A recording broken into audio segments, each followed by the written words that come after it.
మీ యొక్క పరిశుద్ధమైన నామమునకు, ప్రేమ కలిగిన నామమునకు మీకు వందనములు, స్తుతి, కృతజ్ఞత చెల్లిస్తూ ఉన్నాం.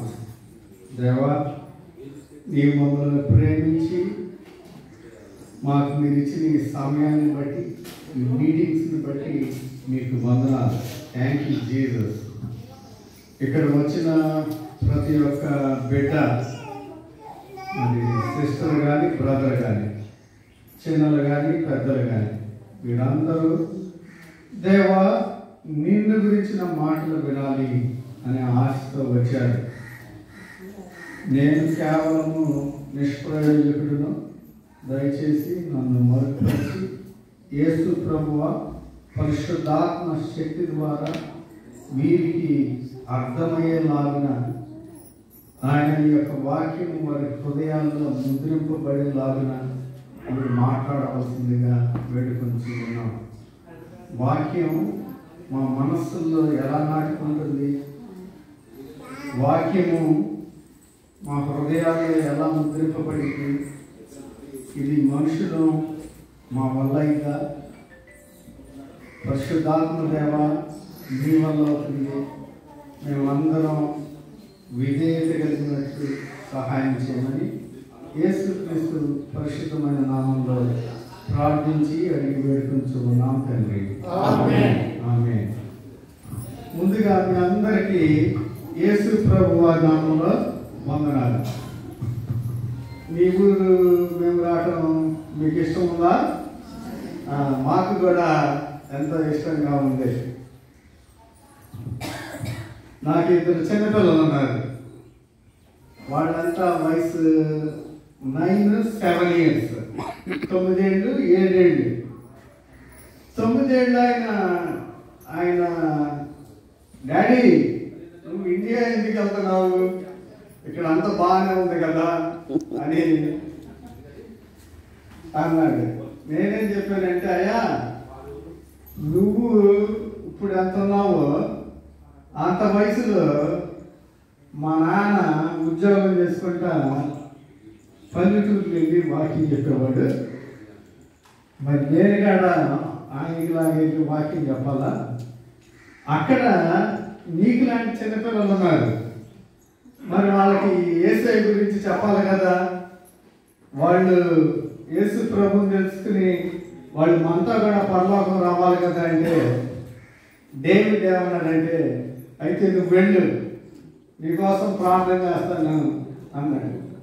ప్రార్థన చేస్తాను కదా, ప్రార్థన చెయ్యి అంటే ప్రార్థన చేస్తాను, దేవా మా డాడీని బాగా కాపాడు, అక్కడ చాలా పాములు ఉంటాయి, అవి కొట్టుకోకుండా చెయ్యి అని ప్రార్థన చేశాడు. అరే ఈ బుడ్డోడు చిన్నోడు ఎందుకు ఇట్లా పాముల కోసం ప్రార్థన చేస్తున్నాడు అని అనుకుంటా ఉన్నా. నిన్న రాత్రి అంటే ఈరోజు తెల్లారి 3 గంటలకి నంద్యాలలో దిగి పెసరబాయి వస్తా ఉంటే కిలోమీటర్కి ఒక పాము కనిపిస్తూ ఉంది. వర్షం దెబ్బకి పొలాల్లో ఉన్న పాములన్నీ కూడా బయటకు వస్తాయి. ఈ మీటింగ్స్ పెట్టుకున్నారు. ఈ మీటింగ్స్ కోసం మీరంతా ప్రార్థన చేశారు. మీకు చాలా వందనాలు. మమ్మల్ని కూడా పిలిచారు. ఈ మీటింగ్స్లో మరి మేము ఏం చెప్పాలా, మీరు మమ్మల్ని పిలుస్తూ ఉన్నారు, ఏం చెప్పాలా అని అడిగితే బ్రదర్ హారూన్ గారు చక్కగా కొన్ని మెసేజెస్ టాపిక్స్ పంపించారు. అది ఎలా చేశారు బ్రదర్, మీరు చేశారా సంఘస్థులు? చాలా మంచి ప్రశ్నలు. రక్షణ ఈరోజు లోకంలో భారతదేశంలో 100 కోట్ల మంది 140 కోట్ల మంది ఉన్నారు. ఈ 140 కోట్ల మందిలో రక్షణ లేకపోతే ఏమవుతుంది? రక్షణ పొందినాక ఏం చేయాల? ఇవి చాలా చక్కటి ప్రశ్నలు. నాకు ముందుగా కొంతమంది బ్రదర్స్ వాకింగ్ చెప్పారు. మరి ఆనవాళ్ళు కూడా చక్కగా మంచి వాకింగ్ చెప్పారు. ప్రభాకర్ అన్న ఆయన తన పని చేసుకుంటా మరి దేవుడి సేవలో వాడబడతా ఉన్నాడు. ప్రభాకర్ అన్న కోసం కూడా ప్రార్థన చేయండి. ఆ తర్వాత బర్నబాస్ గారు చాలా పల్లెటూరులో మీకన్నా మంచి మందిరం ఉంది కదా, దాన్ని బట్టి దేవుడికి స్తోత్రం. బర్నబాస్ గారు ఎక్కడో చిన్న పల్లెటూరులో పరిచయం చేస్తాము. 1వ వచనం.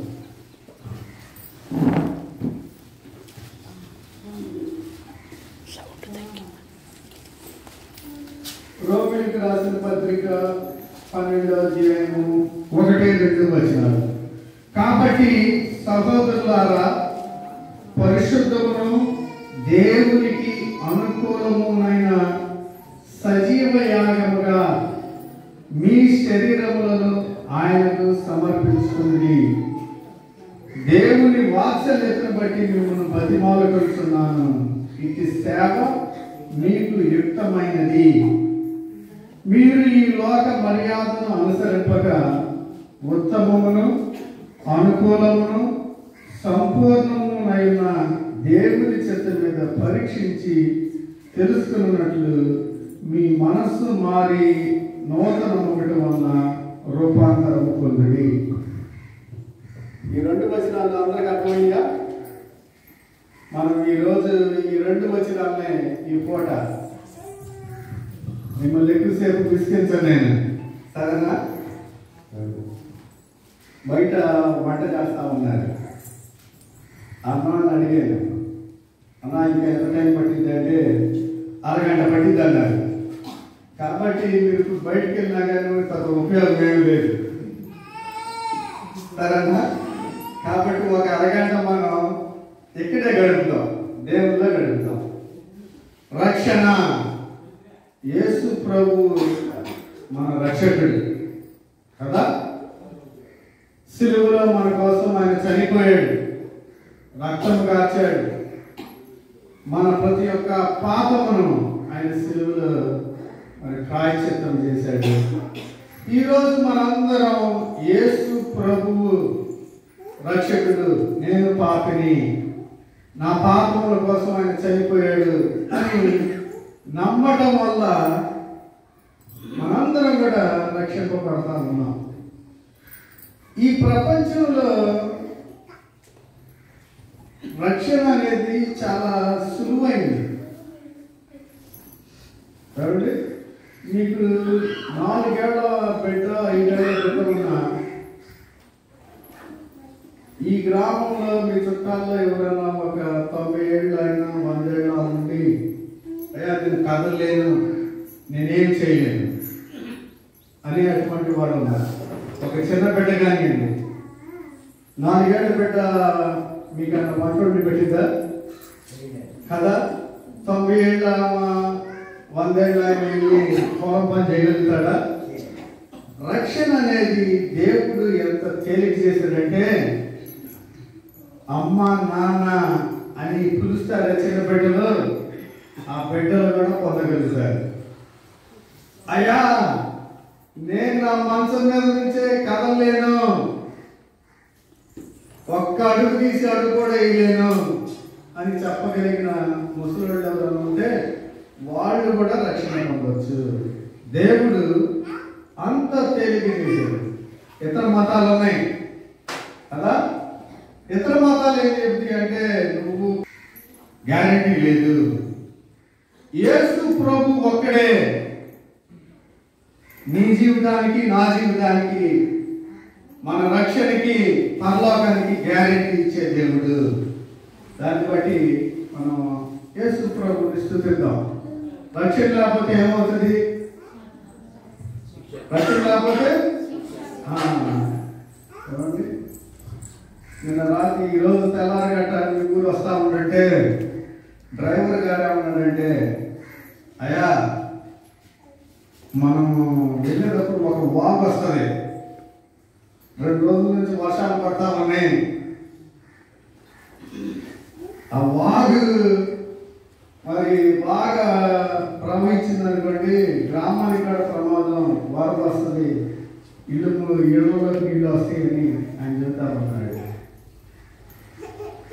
ఆ వరద, ఆ వాగు, ఆ పొంగు ఎంత వాస్తవమో, దాంట్లో ఒక చిన్న పిల్లోడు పడితే ఆ నీళ్ళలో కొట్టుకుపోతాడనేది ఎంత వాస్తవమో, యేసు ప్రభు లేకపోతే కూడా మనం కూడా ఇదిగోండి నరకం అనేది శిక్ష అనేది అంత వాస్తవం. రక్షింపబడిన మనం ఏం చేయాలన్నది ఇప్పుడు కొద్దిసేపు చూద్దాం. సహోదరులారా, పరిశుద్ధమును దేవునికి అనుకూలమైన సజీవ యాగముగా మీ శరీరములను ఆయనకు సమర్పించుకోండి.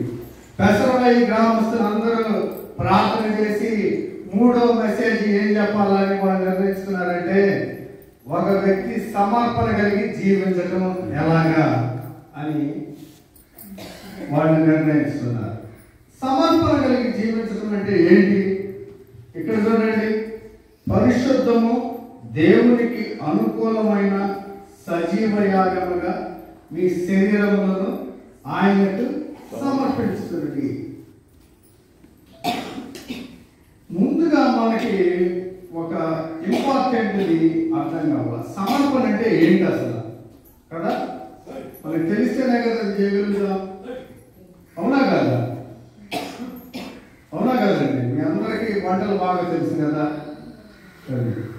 పులిహార అనేది ఉందనుకోండి, ఈరోజు ఉప్మా పెట్టారు పొద్దున్న కదా. ఆ ఉప్మా అంటే ఏంటో తెలిస్తేనేగా మనం అది చేయగలిగేది. సమర్పణ అంటే ఏంటి? సమర్పించుకోవటం అంటే ఏంటి తెలుసా? దీనికి సమాధానం చేస్తే మనం భోజనానికి వెళ్ళిపోవచ్చు.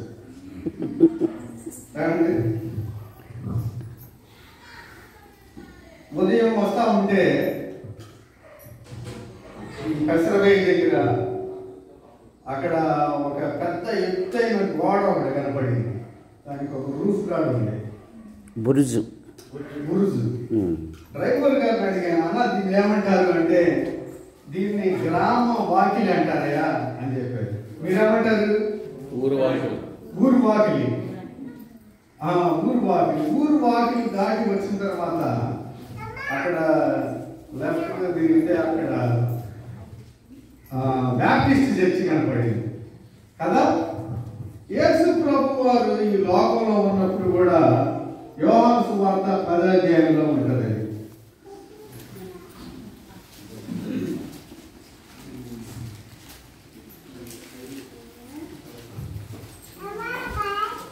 ఇక్కడ చూడండి, యోహాను సువార్త 10వ అధ్యాయం 22వ వచనం. ఆలయ ప్రతిష్ఠ పండుగ యెరూషలేములో జరుగుతుంది. ఏం జరుగుతా ఉంది అక్కడ?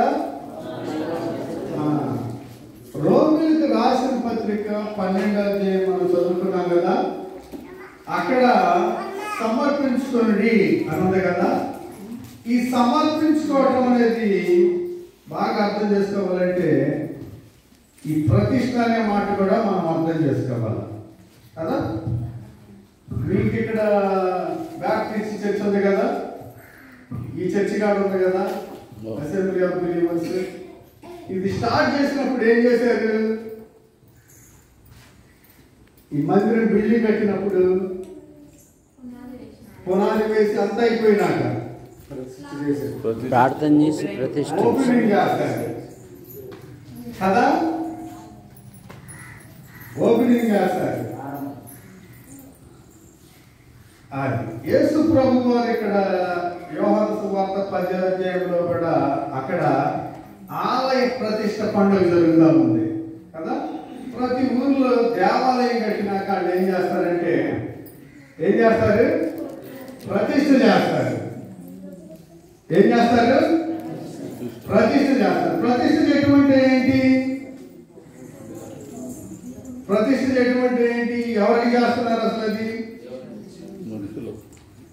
ప్రతిష్ఠ ఎందుకు చేస్తున్నారంటే, ప్రతిష్ఠ అంటే ఏంటంటే సమర్పించుకోవటం అంటే ఏంటంటే, బాగా తేలిక మాటలో చెప్పుకోవాలంటే విడిచిపెట్టడం ఒకటి, విడిచిపెట్టుట ఇంకోటి ఏంటంటే దాన్ని సమర్పించడం. చూడండి, అప్పుడు దాకా అది ఒక బిల్డింగే, కానీ ప్రతిష్ఠ చేసి వాళ్ళు ఏం చేస్తారంటే, అయ్యా ఇది దేవునికి ప్రతిష్ఠిస్తున్నాం అంటారు. దేవునికి ఎవరికి ప్రతిష్ఠిస్తున్నారు? దేవునికి ప్రతిష్ఠిస్తున్నారు. ఆదివారం నాడు అక్కడికి వెళ్ళి, సార్ నేను బర్త్డే చేసుకుంటానంటే మాస్టర్ గారు ఒప్పుకుంటాడా? ఏమంటారు? ఇది దేవునికి ప్రతిష్ఠించాం.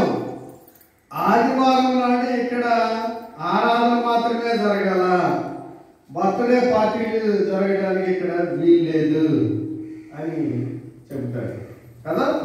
ఇక్కడ పౌలు గారు చెప్తుంది కూడా, అయ్యా మీ అందరికీ శరీరాలు ఉన్నాయి, మీరందరూ కూడా రక్షణ పొందారు. రక్షణ పొందిన మీరు ఇప్పుడు దేవునికి ప్రతిష్ఠ చేసుకోవాలా అని చెప్తా ఉన్నాడు. లేవియా కాండంలో పాత నిబంధనలో బలులు అర్పిస్తారు కదా. ప్రత్యక్షపు గుడారం ఉంటుంది నిర్గమకాండం, లేవియా కాండంలో. ప్రత్యక్షపు గుడారం దగ్గర ఏం చేస్తారంటే, ఇశ్రాయేలీయులు దేవుడు వాళ్ళకి ఏదైనా మేలు చేశాడు అనుకోండి, ఆ మేలుకి ప్రతీకారంగా వాళ్ళు ఒక మేక కానీ గొర్రె కానీ, ఏమండి డబ్బు లేకపోతే కనీసం ఒక పావురం అన్న తీసుకుని వచ్చి దాన్ని ప్రతిష్ఠిస్తారు, బలిగా ఇస్తారు, అర్పణగా ఇస్తారు. ఒకసారి ఒకసారి ఒక ఇశ్రాయేలీయుడు బలి అర్పించడానికి ఒక గొర్రె తీసుకుని ఇచ్చిన తర్వాత ఇక ఆయన ఏం చేస్తాడు? దాని మీద అధికారం అంతా కూడా వదిలేసుకుంటాడు. నేనే ఇశ్రాయేలీయుని అనుకోండి, ఇదే దేవాలయం అనుకోండి, పాత నిబంధనల దేవాలయం. దేవుడు నాకు ఒక మేలు చేశాడు, దానికి కృతజ్ఞతగా నేను స్వేచ్ఛార్పణ తీసుకొచ్చాను. ఒక పశువుని మేకను తెచ్చాను. యాజకుడు సత్యరాజులో యాజకుడు అనుకుందాం, ఏమంటే యాజకుడికి ఇచ్చాను అనుకోండి. యాజకుడికి నేను ఇచ్చిన తర్వాత ఇక నాకు దాని మీద ఏ అధికారం కూడా ఉండదు. ఒకసారి అది దేవునికి ప్రతిష్ఠ చేసిన తర్వాత దాని మీద ఏ అధికారం కూడా ఉండదు. దేవాలయం ప్రతిష్ఠ చేసిన తర్వాత ఇక అది దేవునికే వాడబడాలి. మేము ఇక్కడ మరి లోకానుసారమైన మీటింగ్లు పెట్టుకుంటామంటే ఒప్పుకుంటారా? ఒప్పుకోరు కదా. అది అట్లాగే మనం కూడా దేవునికి సమర్పించుకున్నాక, మనం కూడా ప్రతిష్ఠ చేసుకున్నాక, మనం ఇక దేవుని కోసం జీవించాలా. ఈ ఇశ్రాయేలీయుడు ఏ విధంగా ఒక పశువుని తీసుకొచ్చి దేవుడికి ఇచ్చి దాని మీద అధికారం అంతా వదిలేసుకుంటాడు. ఇచ్చే ముందు వరకు ఆ గొర్రె ఆయనదే, అవునా కదా? మందిరానికి తీసుకుని వచ్చి యాజకుడికి ఇచ్చిన తర్వాత అది ఇక ఆ ఇశ్రాయేలీయుడిది కాదు, అది ఇక దేవునిది అయిపోయింది. అది ఇక పరిశుద్ధమైనది అయిపోయింది. అది దేవునికి అనుకూలమైనది అయిపోయింది. దాన్ని బలి చేసినప్పుడు, మంటలో కాల్చినప్పుడు ఆ అగ్నిలో నుంచి పొగ ఆకాశానికి వెళ్ళి అది దేవునికి ఒక ఇంపైన సువాసనగా ఉంటుంది. అపోస్తలుడైన పౌలు గారు ఏం చెబుతా ఉన్నాడు అంటే, అయ్యా మీరందరూ కూడా వాగులో కొట్టుకుపోవాల్సిన వాళ్ళు, నరకంలో దహించబడాల్సిన వాళ్ళు, దేవుడు మిమ్మల్ని రక్షించాడు. ప్రభాకరణ వాక్యం చెబుతా ఏమన్నాడంటే, రక్షించాలి అంటే మనసుంటే కాదు, శక్తిగా ఉండాలి. ఏమంటే వాగులో నలుగురు కొట్టుకుపోతున్నారు అనుకోండి, ఒక్క ఆయన రక్షించగలుగుతాడా? ఈయనకి ఆశ ఉంది కానీ శక్తి లేదు కదా. ప్రభాకరణ ఇంకా ఏం చెప్పాడంటే, అయ్యా మనందరం పెసరబాయిలో ఉన్న వీళ్ళందరూ, తెనాలి నుంచి వచ్చిన నేను, నెల్లూరు నుంచి వచ్చిన వీళ్ళందరూ కూడా మనందరం కూడా శత్రువులుగా ఉన్నప్పుడు, దేవునికి ఫ్రెండ్స్గా ఉన్నప్పుడు కాదు, దేవునికి శత్రువులుగా ఉన్నప్పుడు దేవుడు ఆయన కుమారుడిని పంపి ఆయన సిలువలో బలి ఇచ్చి మన కోసం ఆయన ఎంతో గొప్ప త్యాగం చేశాడు, ప్రేమను చూపించాడు. మీ అందరికి పుల్లయ్య గారు తెలుసా? మీ అందరికి పుల్లయ్య గారు తెలుసా లేదా? పుల్లయ్య గారు ఏం చేశాడంటే, బ్రదర్ దేవుడు మాకు ఒక ఇల్లు ఇచ్చాడు, మీరు మీ బిడ్డలు రాండి అని పుల్లయ్య గారు ఏం చేశాడంటే వాళ్ళ ఇంటికి తీసుకెళ్ళి కొడుకోవడానికి స్థానం ఇచ్చాడు. ఇప్పుడు పుల్లయ్య గారు తెనాలి వచ్చాడు అనుకోండి, పుల్లయ్య గారు తెనాలి వస్తే నేనేం చేస్తాను చెప్పండి? ఒక మంచి వ్యక్తిని అయితే నేనేం చేస్తాను? పుల్లయ్య గారు వెళ్ళి బస్ స్టాండ్లో పడుకోండి అంటానా? మా తెనాలి రైల్వే స్టేషన్ చాలా పెద్దదండి, 5 ప్లాట్ఫామ్లు ఉన్నాయి, వెళ్ళి భద్రంగా అక్కడ పడుకోండి అని చెప్తాను. ఏం చేస్తాను నేను? అయ్యా నేను మీ బంధువు కాదు, నేను మీ ఊరు వస్తే నువ్వు నన్ను చేర్చుకున్నావు, నువ్వు మా ఊరు వచ్చావు, నువ్వు మా ఇంట్లో పడుకోని ఆయన ప్రేమకు స్పందిస్తాను.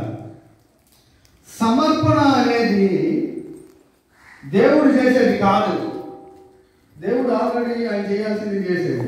దేవుడు ఏం చేశాడు? నిన్ను నన్ను ప్రేమించాడు.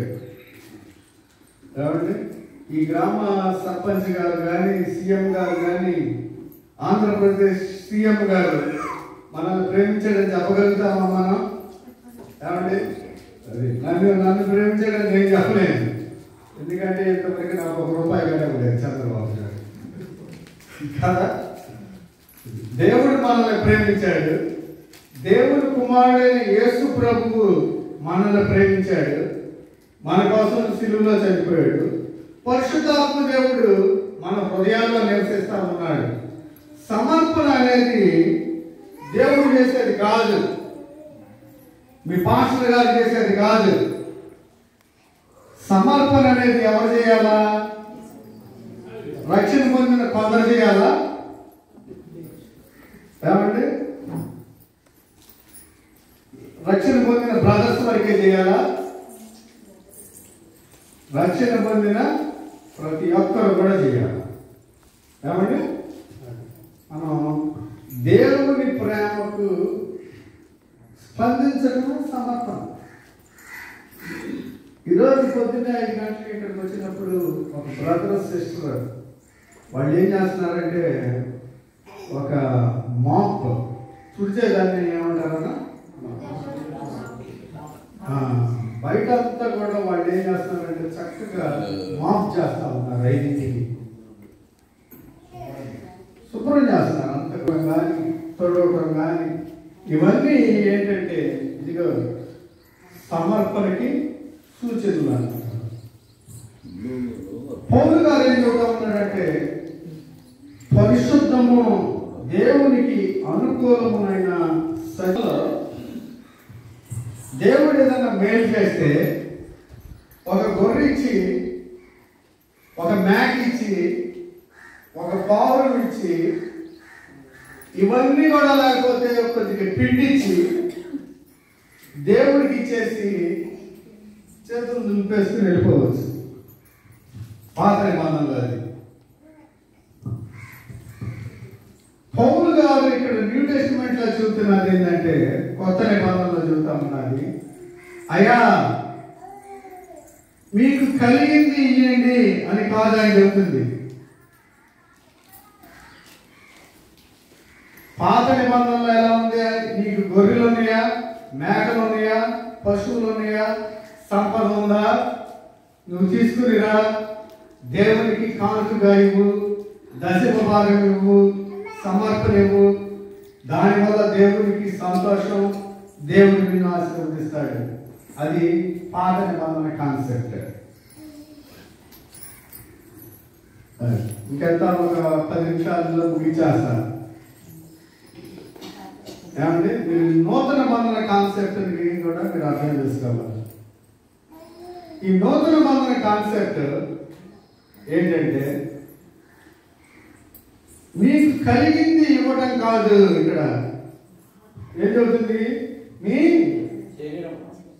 మీ శరీరం సజీవ యాగంగా ఆయనకి సమర్పించింది. పెసరవేలి గ్రామంలోని సిస్టర్స్ అండ్ బ్రదర్స్, దేవుడు ఈరోజు ఏం కోరుకుంటున్నాడంటే మన శరీరాన్ని ఇవ్వాలి. శరీరం అంటే ఇవ్వాలంటే దీని అర్థం ఏంటి? మనల్ని మనమే కట్టేసుకుని వెళ్ళి ఏదన్నా మాటలో పడి బలిగా అర్పించాలనే దీని అర్థం.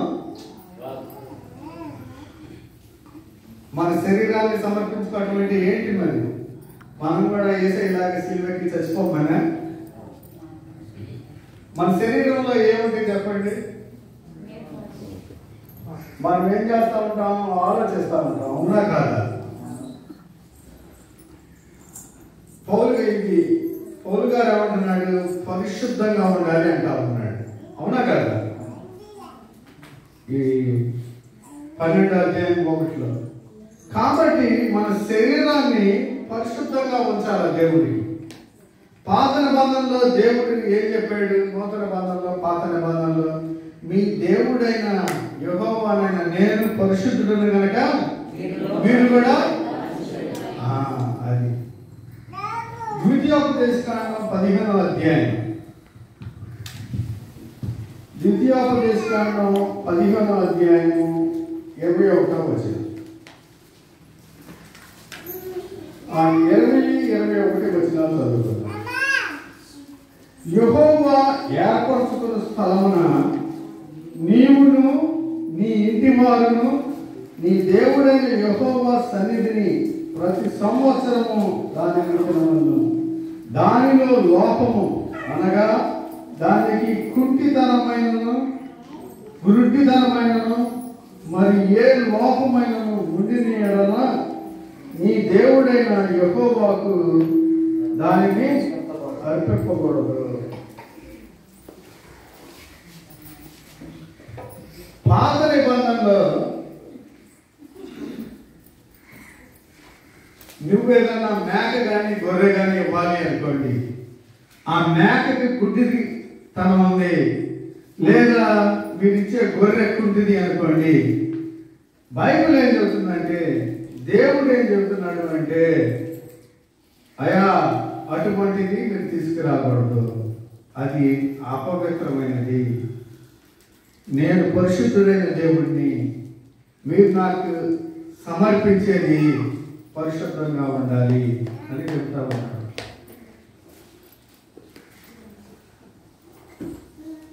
బర్త్డే పార్టీలు చేసుకుంటారా మీరు?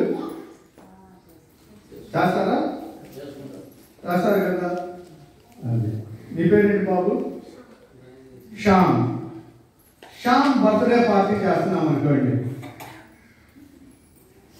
శ్యామ్ నన్నే పిలిచాడు అనుకోండి, లేదా మిమ్మల్ని పిలిచాడు అనుకున్నాం, అక్క నా బర్త్డే ఈరోజు పార్టీ చేసుకుంటున్నా, మీరందరూ రాండి, మరి వస్తా ఒక గిఫ్ట్ కార్డు తీసుకురండి, బర్త్డేకి మీరు వచ్చారంటే నేను మిమ్మల్ని ఊరికే పోయిను, మంచిగా భోజనం పెడతాను, డిన్నర్ పెడతాను, కాబట్టి నా బర్త్డేకి ఒక గిఫ్ట్ తీసుకుని వస్తే బాగుంటుంది అనుకుంటున్నాను అని శ్యామ్ చెప్పాడు అనుకున్నాం. శ్యామ్ బర్త్డే పార్టీకి వెళ్దామని సిద్ధమయ్యాడు. శ్యామ్ చిన్నపిల్లాడు, ఇంకా స్కూల్లోనే ఉన్నాడు, ఒక గిఫ్ట్ తీసుకెళ్తే మంచిది అని నాకులాగే మీరు కాదు అనుకున్నారు. మీ ఇంట్లో మిగిలిపోయిన బియ్యం తీసుకెళ్ళేస్తారా శ్యామ్కి?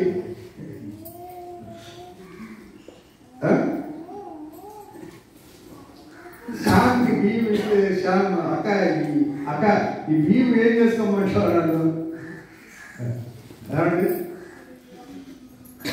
నేను కూడా ఏదో పాడైపోయిన సూట్ కేసు, అమెరికా ఒక 10 సార్లు తిప్పిన సూట్ కేసు ఒకటి చక్రాలు ఇరిగిపోయి తీసుకెళ్ళి శ్యామ్కి ఇచ్చాను అనుకోండి, అన్న ఈ సూట్ కేసు ఏం చేసుకోమంటావు అన్న, ఇది కూడా మనకి చక్రాలు కూడా సరిగ్గా లేవు. అదే శామ్కి నీకేమంటే ఇష్టం శామ్? టాయ్స్లో చెప్పు. శామ్కి ఉదాహరణకి బెలూన్స్ అంటే ఇష్టం అనుకోండి, శామ్కి బెలూన్స్ అంటే ఇష్టం, బోర్లు అంటే ఇష్టం, కాబట్టి మనందరం కూడా ఒక బోర తీసుకెళ్ళాం అనుకోండి, ఆయనకి అది సంతోషంగా ఉంటుంది. కాబట్టి మనం ఎప్పుడు కూడా దేవునికి ఇచ్చేది మనకి ఇష్టమైంది కాదు, దేవునికి ఇష్టంగా ఉండేటట్టుగా ఉండాలి. మన దగ్గర మిగిలిపోయింది కాదు. కయ్యను హేబేలు ఎవరు అర్పణ అంగీకరింపబడింది? హేబేలు. ఎందుకంటే హేబేలు తన దగ్గర ఉన్న వాటిలో ఫస్ట్ ఇచ్చాడు, ప్రథమమైన దాన్ని ఇచ్చాడు. ఆ తర్వాత అన్న చెప్పినట్లుగా ద బెస్ట్ ఇచ్చాడు. ఏమిచ్చాడు హేబేలు? ఏమిచ్చాడండి? మొట్టమొదటి ఇచ్చాడు, ఆ తర్వాత ఉన్నాటన్నిటిలో కూడా మంచిది. దేవుడు ఈరోజు నీ నుంచి నా నుంచి కోరుకునేది ఇదే. ఆయన పాత నిబంధనలో లాగా మీ ఇంట్లో ఉన్నాయి తీసుకురా అని చెప్పడం లేదు, ఈ శరీరాన్ని ఇవ్వు. హోషేయ గ్రంథం 6వ అధ్యాయంలో ఉంటుంది, నేను బలిని కోరను, కనికిరాని కోరుతా ఉన్నాను, నీ దేవుడైన యెహోవాను గురించిన జ్ఞానము నీవు కలిగి ఉండటం నాకు ఇష్టం అని చెప్తా ఉన్నాడు. నీ జేబులో ఉన్న 100, 1000 నాకు అసలు వద్దు. నీ జేబు వెనకాల ఉన్న హృదయం చూసావా? ఆ హృదయంలో దేవుడిని, యేసుక్రీస్తుని గురించిన జ్ఞానాన్ని కలిగింది అని చెప్తా ఉన్నాడు. శరీరం సజీవంగా దేవుడికి ఇష్టంగా పరిశుద్ధంగా సమర్పించడం అంటే మనకి కలిగి ఉన్న వస్తువులు ఇవ్వటం కాదు, మన సమయాన్ని ఇవ్వాలా. ఉదయాన్నే లేచినప్పుడు పనులన్నీ చేసుకుని రాత్రి ఇంకా పడుకునేటప్పుడు దేవాలయ యోగం కాదు. నీ జీవితంలో ఈ దినాన నీ ఫస్ట్ అండ్ బెస్ట్ నువ్వు దేవుడికి ఇవ్వాలి. ఉదయాన్నే లేచి నువ్వు దేవా యేసయ్యా నా కోసం నువ్వు చనిపోయావు, నీ యొక్క ప్రేమకు నేను కూడా స్పందిస్తున్నాను అని ఉదయాన్నే మొట్టమొదటి గడియలోనే, నువ్వు లేచిన మొట్టమొదటి గడియలోనే నువ్వు ప్రార్థనలో వాక్యంలో గడపడం కావాలా దేవుడికి.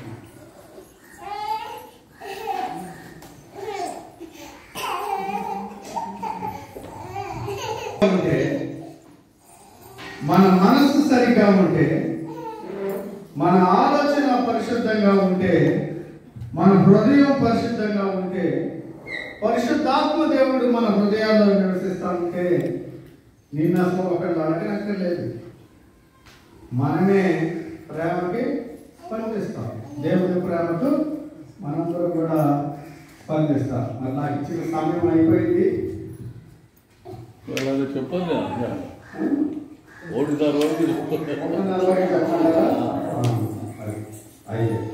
పరిశుద్ధంగా ఉండాలా, దేవునికి అనుకూలంగా ఉండాలి.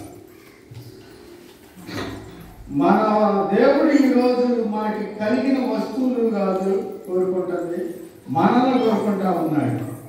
మన హృదయం సరిగ్గా ఉంటే, మన ఆలోచన సరిగ్గా ఉంటే, నాకు ఒకటి చెప్పనక్కర్లా దశం భాగం ఇవ్వమని. దేవానికి నాకు ఉద్యోగం ఇచ్చావు, నాకు ఆరోగ్యం ఇచ్చావు, నాకు పండించావు, ఇదిగో నువ్వు తీసుకో దేవాన్ని. దేవునికి ద ఫస్ట్, ఆ తర్వాత ద బెస్ట్ ఇస్తాం. పెసరవాయి సంఘంలో ఒక చాలా ప్రత్యేకంగా కనిపిస్తున్నారు. ఏంటంటే ఇక్కడ చూడండి, యువకులు ఉన్నారు, వెనకాల గడ యువకులు ఉన్నారు, ఇక్కడ కూడా చాలా మంది యంగ్ సిస్టర్స్ ఉన్నారు. దేవుడు ఈరోజు మిమ్మల్ని ప్రత్యేకంగా కోరుకుంటా ఉన్నాడు. ఉన్న చిన్న బిడ్డలకి శాంకి నతనీయులు వచ్చాడు ఈరోజు, సండే స్కూల్కి వెళ్ళాడు. ఇక్కడ ఉన్న యంగ్ సిస్టర్స్, నీ పేరు పాప షెర్లీ. దేవుడు ఈరోజు మీ అన్న ప్రత్యేకమైన ఆసక్తి కలిగి ఉన్నాడు. యేసు ప్రభుకి ఎంతమంది శిష్యులు? 12 మంది శిష్యులు. చిన్నవాడు ఎవరు తెలుసా మీకు? ఎవరు? కరెక్ట్ గా చెప్పారు సిస్టర్. యోహాన్ గారు అందరిలో చెప్పాడు. యోహాన్ అంటే బాప్తిసం ఇచ్చే యోహాన్ కాదు, శిష్యుడైన యోహాన్. ఈ శిష్యుడైన యోహాన్ ఎక్కడ ఉంచినవాడు? యేసు ప్రభు యొక్క అది. యేసు ప్రభుకి ఈ పిల్లలంటే ఎంతో ఇష్టం. చిన్న పిల్లలను నా యొద్దకు రానియండి, వారికి అభ్యంతరం పెట్టబాకండి, ఇలాంటి వారికే పరలోక రాజ్యం అని చెప్పాడు. ఏమండి, మనం కూడా దేవునికి ఫస్ట్ అండ్ బెస్ట్ ఇవ్వాలా. శామ్, షెర్లీన్, అంతేనా? మీరు మీ యవ్వన దశలోనే చిన్నప్పుడే మీరు మీ సమయాన్ని, మీ యొక్క ఆసక్తిని దేవునికి ఇవ్వాలా. దేవా 60-70 ఏళ్ళు వస్తాయి, అప్పుడు దాకా నేను బాగా జాబ్ చేస్తాను. 60 ఏళ్ళు వచ్చిన తర్వాత నన్ను ఉద్యోగంలోంచి పీకేస్తారు, రిటైర్మెంట్ ఇస్తారు, అప్పుడు వచ్చి నీ సేవ చేస్తానంటే దానివల్ల దేవునికి ఏమైనా సంతోషంగా ఉంటుందా? ఇక్కడ సువార్త కూడికలు జరుగుతున్నాయి కదా, అందరూ ముడిచినాక ఎవరన్నా ఊడుకోకుండా ఉంటే అప్పుడు వెళ్ళి నేను ఊడుస్తానే దేవా అంటే దేవునికి ఇష్టంగా ఉంటుందా? చెప్పండి. మనం ఇచ్చేది దేవునికి ఇష్టంగా ఉండాలా, అనుకూలంగా ఉండాలా? హేబేలు యొక్క అర్పణ ఎందుకు అంగీకరింపబడిందంటే ఆయన ఫస్ట్ ఇచ్చాడు, బెస్ట్ ఇచ్చాడు, దేవుడు కోరుకునేది కూడా ఆయన ఇచ్చాడు. మనం కూడా దేవునికి కోరుకునేది మనం ఇవ్వాలి. రెండో వచనం, మీరు ఈ లోక మర్యాదను అనుసరింపక ఉత్తమమును అనుకూలమును సంపూర్ణమునై ఉన్న దేవుని చిత్తం మీద పరీక్షించి తెలుసుకున్నట్లు మీ మనస్సు మారి నూతన మాట వల్ల రూపాంతరము పొందుడి. మనందరం కూడా సజీవంగా పరిశుద్ధంగా దేవునికి సమర్పణ కలిగి ఉండాలా. ఆ తర్వాత ఏం చేయాలంటే ఈ పవిత్రమైన జీవితం అనేది ఇది ప్రతిరోజు మనం కలిగి ఉండాలి. సోమవారం నుంచి శనివారం దాకా కాలేజ్ ఉంటుంది కాబట్టి అప్పుడు పరిశుద్ధంగా ఉండటం కొద్ది కష్టం. నాకు అర్థం చేసుకో, ఆదివారం ఒక్కరోజే పరిశుద్ధంగా ఉంటాను, సోమవారం నుంచి శనివారం దాకా పని ఉంటుంది, కొద్ది కష్టం, ఆదివారం ఉంటాను అంటే కాదు. ప్రతిరోజు కూడా మనం నూతన పరచబడతాం. ఎలా అంటే అది ప్రతిరోజు ఉదయాన్నే లేచి ఫస్ట్ మనం బైబిల్ చదవాలా, ప్రార్థన చేయాలా, ప్రతిరోజు మన పాపాన్ని మనం దేవుని సన్నిధిలో ఒప్పుకోవాలా. దేవుని కోసం, పరిశుద్ధుడైన దేవుడు కాబట్టి ఆయన కోసం మనం పరిశుద్ధంగా జీవించాలి. ఈ లోకం యొక్క ఆకర్షణకి మనం గురి కాకూడదు. ఈ లోకం యొక్క విధానానికి మనం మారిపోకూడదు. ఈ బాటిల్ ఎలా తయారైందో మీకు తెలుసా? ఈ ప్లాస్టిక్ బాటిల్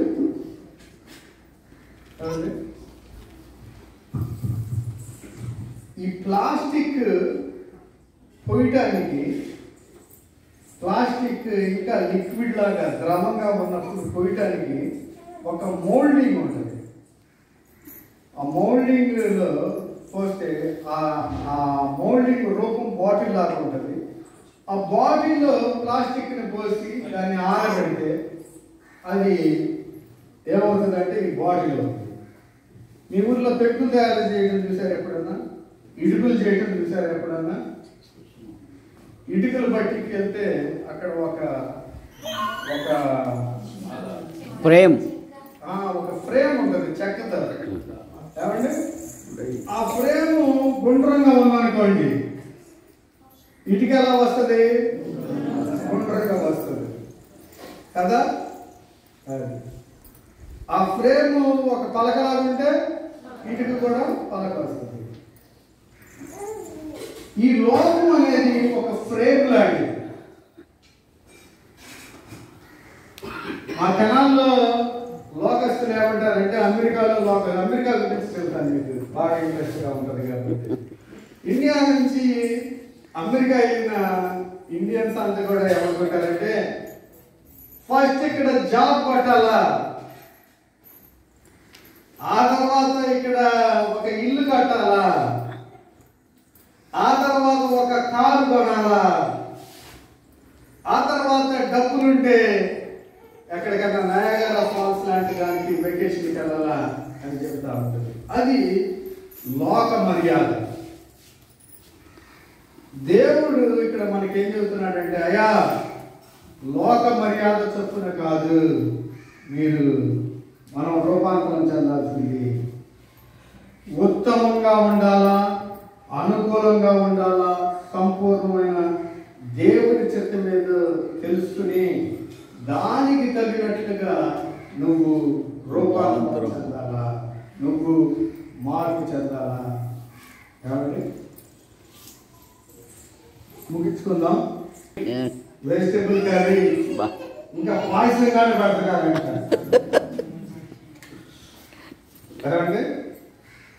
ఒక 5 minutesలోనే వెళ్ళిపోదాం మనం. ఇక్కడ ఉన్న ప్రతి సిస్టర్ కానివ్వండి, బ్రదర్ కానివ్వండి, ప్రతి ఒక్కరికి కూడా దేవుడు ఒక వరం ఇస్తాడు. ఈ అన్న పాటలు పాడాడు కదా, డేవిడ్ గారు, పెనుమాక డేవిడ్. డేవిడ్ అన్న పాటలు పాడితే మరలా వినాలనిపిస్తుంది. నేను పాటలు పాడితే మళ్ళీ సాయంత్రం రాదు. అది దేవుడు అన్నకి ఇచ్చిన కృపావరం. దేవుడు నాకు ఇచ్చే కృపావరం నాకు ఇస్తాడు, మీకు ఇచ్చేది కూడా దేవుడు మీకు ఇస్తాడు. దేవుడు నా ఎడల ఏం చిత్తం కలిగి ఉన్నాడు. నెల్లూరు జిల్లా నుంచి వచ్చిన బర్నబాస్ గారికి తెలుసుదా?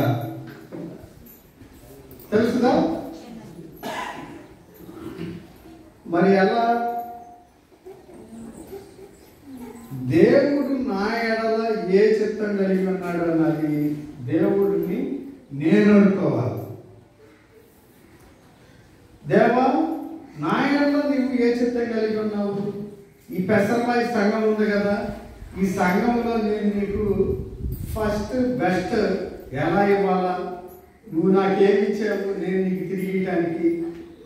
నువ్వు నాకు జ్ఞానం ఇవ్వు దేవా, నీవు నాకు ఇచ్చిన ఆత్మవరం, కృపావరం ఏంటో నాకు తెలియజేయి, నేను దాన్ని మీకోసం వాడతాను అన్నట్లుగా మనందరం కూడా దేవుని దగ్గర ప్రార్థన చేసుకోవాలి.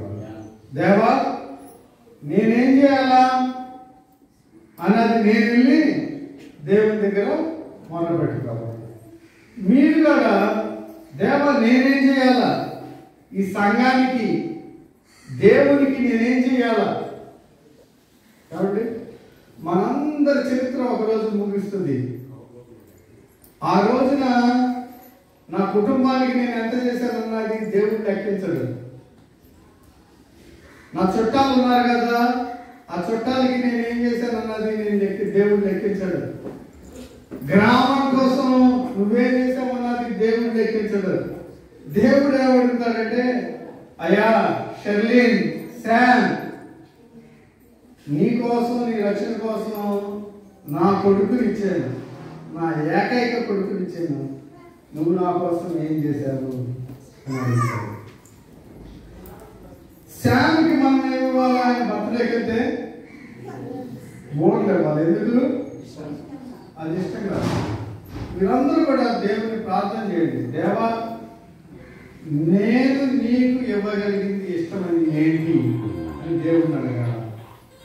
ఆ ఇష్టమైంది మనం దేవుడికి ఇవ్వాలి. సువార్త చెప్పడం కాబట్టి సువార్త చెప్పడం అనేది భర్తలు, తండ్రులు, పాటల బాధ్యత అనుకుంటారేమో. మా అమ్మ నేను రక్షణ పొందే వరకు కూడా ప్రతిరోజు కూడా తినడానికి వచ్చినప్పుడు కరెక్ట్గా నేను తిన్నాము, ఆకలిగా ఉండి కూర బాగుంది తిన్నాము అనుకున్నప్పుడు మా అమ్మ వచ్చి, జాన్ నువ్వు ఇంకా రక్షణ పొందలేదు, నాకు ఎంత బాధగా ఉంది అని చెప్పింది. మా నాన్న దగ్గరికి ఒకసారి వెళ్ళి, నాన్న నాకు 10th మంచి మార్కులతో ఫస్ట్ క్లాస్లో పాస్ అయ్యాను అంటే మా నాన్న ఏమన్నాడంటే, అయ్యా నువ్వు దేవుని బిడ్డైతే నాకు సంతోషం అని చెప్పాడు. కాబట్టి మనల్ని దేవుడు ఫస్ట్ మన పిల్లల యొక్క రక్షణ నిమిత్తం అడుగుతాడు. నేను నీకు 2 బిడ్డలు ఇచ్చాను, 3 బిడ్డలు ఇచ్చాను, వాళ్ళకి నువ్వు యేసు ప్రభు గురించి చెప్పావా, వాళ్ళని రక్షణలోకి తీసుకుని వచ్చావా అని దేవుడు మనల్ని అడుగుతాడు. కాబట్టి మనందరం కూడా ముందు మన కుటుంబాల్లో అందరూ రక్షణ పొందేటట్లుగా ప్రయాసపడదాం. దేవునికి మనం నిజంగా ఇవ్వగలిగిన ఇష్టమైన సంగతి ఏంటంటే, నా విషయంలో దేవుడు నాకు 2 బిడ్డలు ఇచ్చారు, వాళ్ళిద్దరిని కూడా రక్షణలోకి తీసుకుని రావాలి. దేవుడు నా నుంచి అది ఖచ్చితంగా కోరుకుంటా ఉన్నాడు. పెసరవాయిలో ఉన్న మీ నుంచి కూడా దేవుడు కోరుకునేది ఫస్ట్ మన కుటుంబాల్లో ప్రతి ఒక్కరు కూడా రక్షణ పొందాలి. అది దేవునికి ఇష్టం. అది దేవునికి ఎంతో సంతోషకరమైంది. మరి దేవత ఇప్పుడు వచ్చి చివరి ప్రార్థన చేయడం. ప్రార్థన. ప్రేమించిన మా తండ్రి, మీ నామాన్ని బట్టి మీకు స్తోత్రం.